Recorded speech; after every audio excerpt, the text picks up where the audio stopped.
I recently read The Shallows by Nicholas Carr, and it gave me a new perspective on how the internet, despite its many benefits, can harm our intellectual lives. If you're anything like me, you might struggle to finish what you start. I often begin one thing only to get distracted by another. Whether it's playing video games or reading a book I enjoy, I rarely finish it. Instead, I find myself addicted to downloading things without ever consuming them. This wasn't the case for me before I had 24/7 access to the internet. Curious about why this is happening to me and those around me, I started reading The Shallows, which opened my eyes to the problem. The internet is fundamentally changing how our brains work. Nicholas Carr argues that the medium through which we consume information has the power to restructure our brains. He traces this influence throughout humanity's intellectual history. For example, he discusses the map, a tool we now take for granted. Long ago, people didn't use maps. The only way to perceive location and understand where they were in the world was through direct sensory perception, seeing the mountains, forests, and other landmarks around them. With the invention of the map, humans replaced this direct sensory perception with an abstract representation of the world.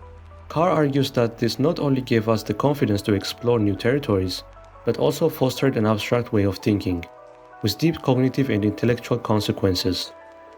The same transformation occurred with the invention of the mechanical clock. Before its creation, time was perceived as a natural cyclic flow. The mechanical clock, however, broke time into measurable units, hours, minutes, and seconds. This shift allowed humans to coordinate activities more precisely, divide the day into tasks, and ultimately develop a more scientific mindset. We began to see the world as something that could be measured and quantified. These examples illustrate how the tools we use to gather, store, and exchange information profoundly reshape the course of intellectual history. The Shallow delves into two modern technologies that have shaped our current world: the printing press or printed books, and the internet. Believe it or not, printed books are relatively recent compared to the length of human history.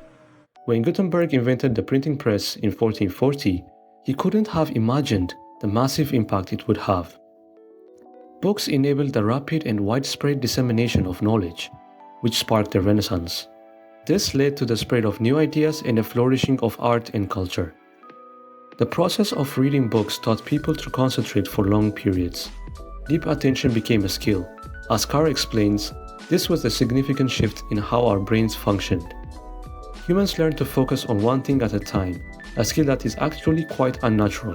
Our brains evolved for scattered attention, necessary for survival in the wild. However, once humanity mastered the ability to focus, we made extraordinary progress.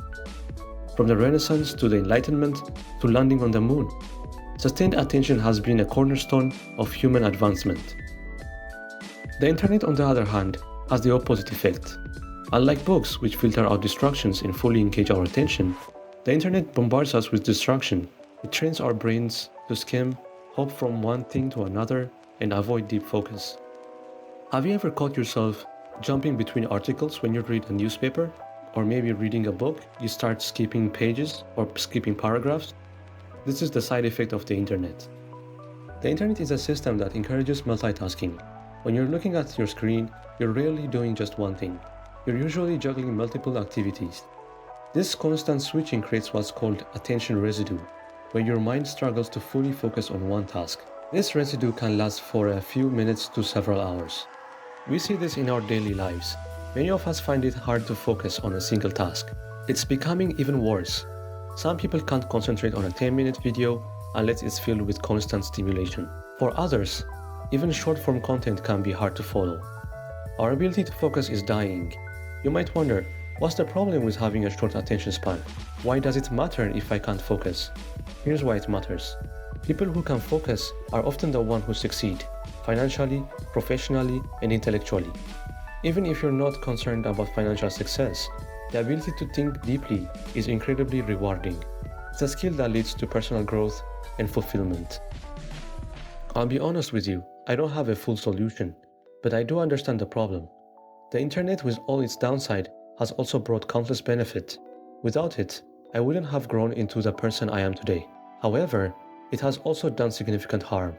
In simple terms, it's a double-edged sword. One thing I've started doing, and something I recommend, is consuming content intentionally. Don't just open YouTube out of boredom, instead have a purpose when you use it.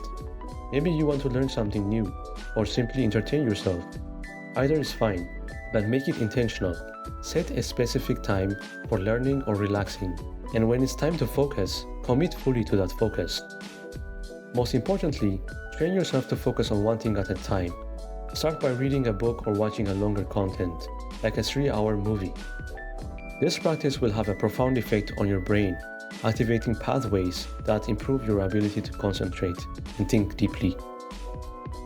That's it for this video. If you find this helpful, consider subscribing, and I'll see you on the next one. Bye for now.